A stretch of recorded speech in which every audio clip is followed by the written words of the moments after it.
I know you did your mock Basketball News. You did your mock prior to the coin flips and all that, and the Pelicans were picking 8. Have you looked any more into doing a new mock anytime soon, or do you have anybody in that 10 to 14 range that you think would fit the Pels?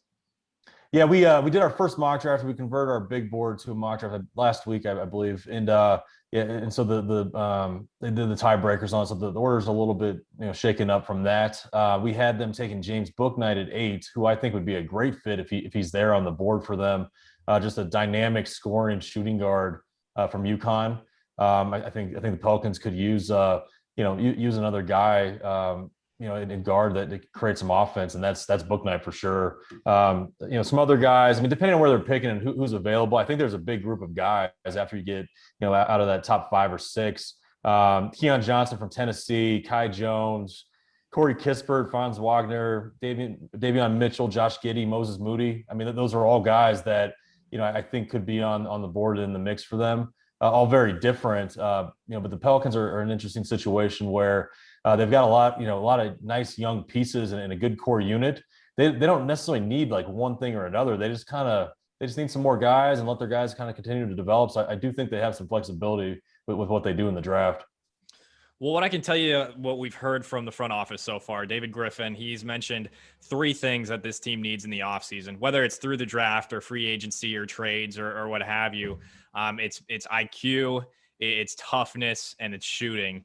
Obviously, you think of Kispert when it comes to shooting, but are there any players, and maybe that don't embody all 3, because having IQ and toughness at the NBA level is a lot to ask out of these young guys coming right away. I mean, obviously you get the Matisse Thybulle kind of guys on defense and stuff like that occasionally, but are there any players in particular in that group that you just mentioned that have 2 or 3 of those skills, those particular attributes, and maybe coming right out of the draft, or have at least the potential to have something like that?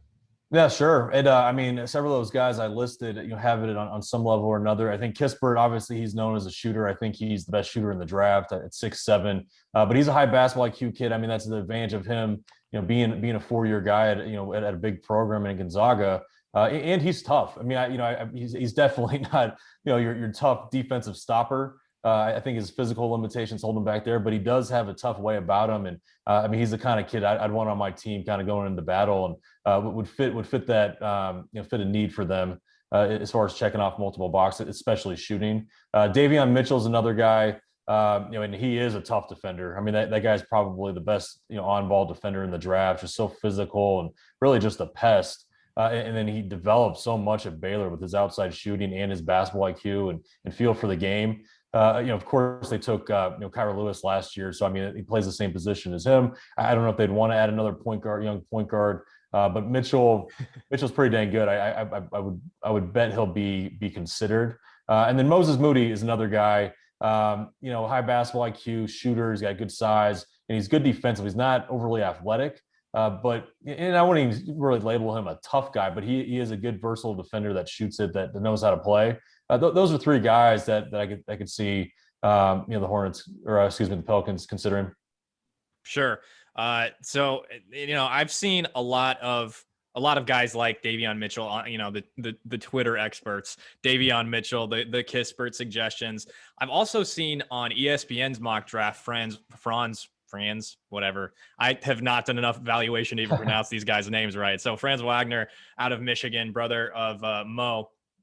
So what do you think of him? Is he a fit for what the Pelicans would be looking for? I mean, I'm a little worried based on what I know about Mo, just because I'm assuming it'll be like sort of a high floor, low ceiling kind of pick. No, actually, he's very different than his brother. I mean, I would consider maybe the opposite of that. I think he's safe because he's an intangibles guy. He's got great size. They list him 6'9", but he's 6'8", 6'9". He's got great size for a wing. Really good defender, high IQ. He's another guy I probably should have thrown in that group from before. My big concern with him is, he did shoot the ball well this year. I still don't trust him as just being a fluid shooter, and he's not really dynamic offensively. So the upside might be somewhat limited, but he's going to be a dang good player and would give that team a lot of versatility, which they have some guys like that. Which with Brandon Ingram and Najee Marshall, they're kind of they're big wings, but they're kind of positionless guys that do a little bit of everything. You throw Wagner in there. I mean, he could be an interesting fit. I'd be interested to see if they would throw him in at the 4 and maybe put Zion at the 5 at times. We've heard a lot about, at least in the Pelicans Twitter sphere and Pelican fandom, point Zion and him being able to play a bunch of different positions and not necessarily the center, but it'd be intriguing to see what they do with Franz Wagner and whether he be a 3-4 kind of tweener. But I do find that a little interesting. Now, Scotty Barnes is another name that we've been hearing a lot about that the Pelicans would like, and that's really from the fans. So the thing that they're looking for is defense, effort plays, and shooting. And from what I've gathered, Scotty Barnes is known for those effort plays, defense kind of plays, but the jump shot appears to not quite be there. I think I looked at his numbers. The 3-point shot percentage wasn't great. But do you think that that's something that can be fixed? Do you think it's even a possibility he falls to 10? Yeah, I would say he probably doesn't get to 10. I'm really high on Scotty Barnes, but we have him at 6. I think he's, even though that's a tight range, that 6 to 10 range, I think he's going to be somewhere in there. And like I mentioned, I love the kid. I've got a funny story. The first time I crossed paths with him, it was at USA Basketball in Colorado Springs, and walking into the gym, and a lot of players, get out of their vans or whatever their transportation was, and never met Scotty before. He comes right up to me, introduces himself, gives me a big bear hug, and says, "Hey, I'm looking forward to you watching me." And it just kind of gives you a taste of the kid's personality. He's just got like a very upbeat, infectious personality, and it carries over the court. I mean, he is defensively, he's got the abilities to defend pretty much everybody on the floor, a motor to match, and just really a positive approach to the game and life for that matter. And he does a little bit of everything but shoot the ball at 6'9". And as far as his shooting goes, I don't think it's a lost cause. I don't know if he'll ever be a good shooter, but I think it's a situation where you can get him to where he's shooting the ball from outside enough to where you really focus in on what he is bringing to the table from a positive standpoint. Okay. And again, I have done very little evaluation, so I'm assuming that Barnes is going to probably play a wing sort of position and be known as a wing defender. It's interesting with him. Leonard Hamilton used him essentially as a big point guard this year. I personally like him more as like a point forward. So I mean, he's so versatile. I mean, was he a 3, 4? I mean, he's really just a positionless guy at 6'9" with I believe he's got a long wingspan as well. He pretty much can play with anybody.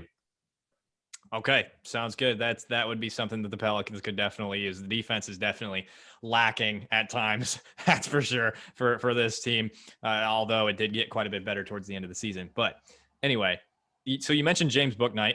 That's one of these guys who's going to be a shot creator, a shot maker. Is there anything else to his game that you like that he brings to the table or could bring to the table for the Pelicans?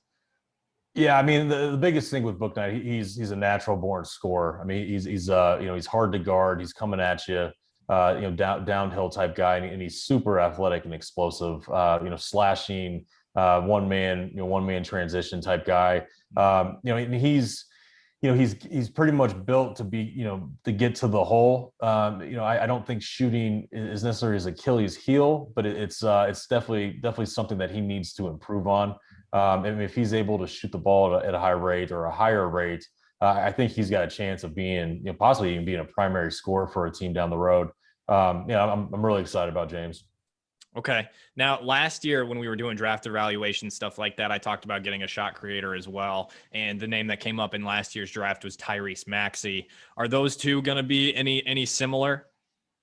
I mean, I struggled with Maxey last year from an evaluation standpoint. I was lower on him than most people. He's done good at what he does this year, right? He's a scoring guard, really assertive. I think he's a little one-dimensional as a 6'2" guy. I'd like him to be able to play point guard. With Bouknight, this is a guy that's 6'5", big-time athlete. There's no concern with him being a career, two guard. Whereas Maxey, I don't know. I'm just not a big fan of undersized guards that aren't points. So not real similar to me. Sure. Okay. So now that we're talking about the possibility of Bouknight, if he were to fall to 10 or if the Pels somehow locked out and we're able to move up or whatever, would he be able to step into sort of a tertiary scoring role behind Zion and Brandon Ingram, or would that take some development? I know you mentioned the jump shot isn't necessarily something that's going to be an advantage for him right away. Yeah, I mean, I see him as a guy that it wouldn't shock me if he carved out a big role early on. And with the rookies, it's so hit or miss, and a lot of it is how does he do in training camp? Does he click with the coach right away? A lot of it's about opportunity. I mean, a lot of these rookies that did well this year, they just got in a situation where the coach and the team believed him and threw him out there, and whether that be out of need or just a coach that didn't want to give him the old school rookie treatment. But Book Knight's a guy, would not surprise me if he were like a first team all rookie and was able to contribute at a high level right away. He's a very talented kid.